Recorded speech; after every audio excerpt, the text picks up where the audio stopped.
স্কুলঘর না ভুতুড়ে বাড়ি বোঝা বড় দায়। পরিত্যক্ত অবস্থায় পড়ে রয়েছে স্কুলের ঘর।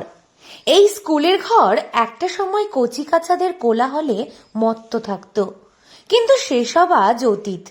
প্রথম অবস্থায় দেখলে পরিত্যক্ত বাড়ি মনে হলেও খাতায় কলমে তার সরকারি প্রাথমিক বিদ্যালয়। বিগত কয়েক বছরেরও বেশি সময় ধরে বন্ধ হয়ে পড়ে রয়েছে এই প্রাথমিক বিদ্যালয়।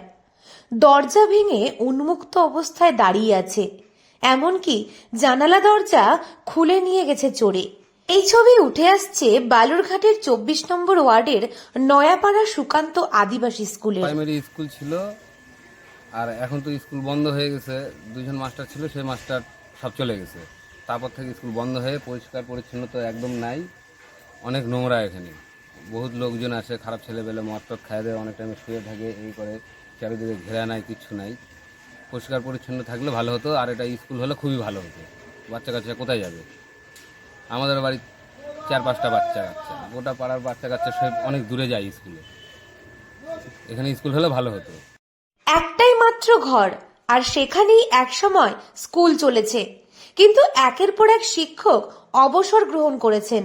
ছাত্রছাত্রীরা আর কেউই নেই, যে যার মতন চলে গেছে অন্য স্কুলে, যার ফলে পরিত্যক্ত হয়ে পড়ে রয়েছে এই স্কুল। স্থানীয়দের অভিযোগ, দীর্ঘদিন ধরে বেহাল অবস্থায় রয়েছে স্কুলটি।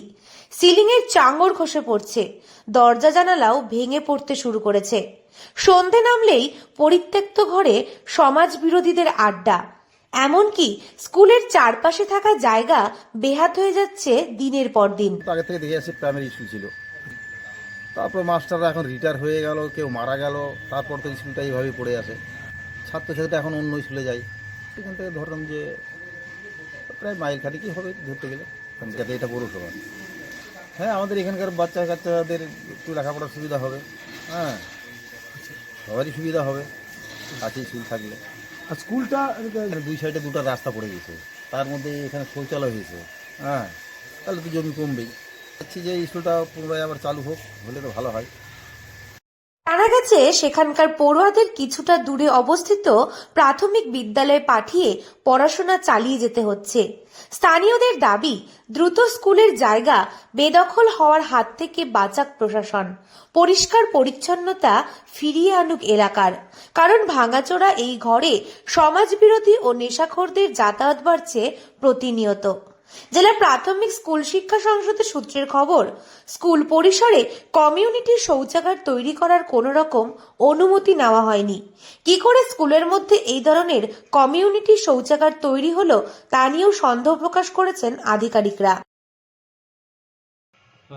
যাক, এটা অনেক দিনে একটা রিপোর্টও আছে যে স্কুলটা চলতো বেশ কিছুদিন ধরে, স্কুলটা ওখানে একদমই বন্ধ হয়ে গেছে।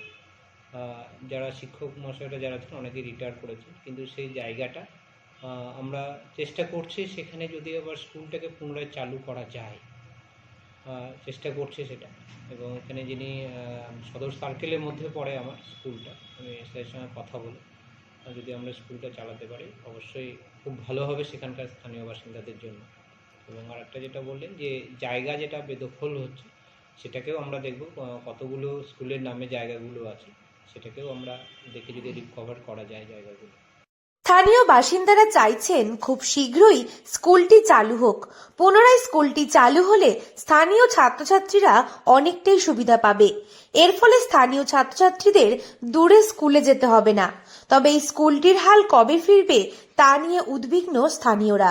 দক্ষিণ দিনাজপুর থেকে সুস্মিতা গোস্বামী রিপোর্ট, লোকাল 18 বাংলা।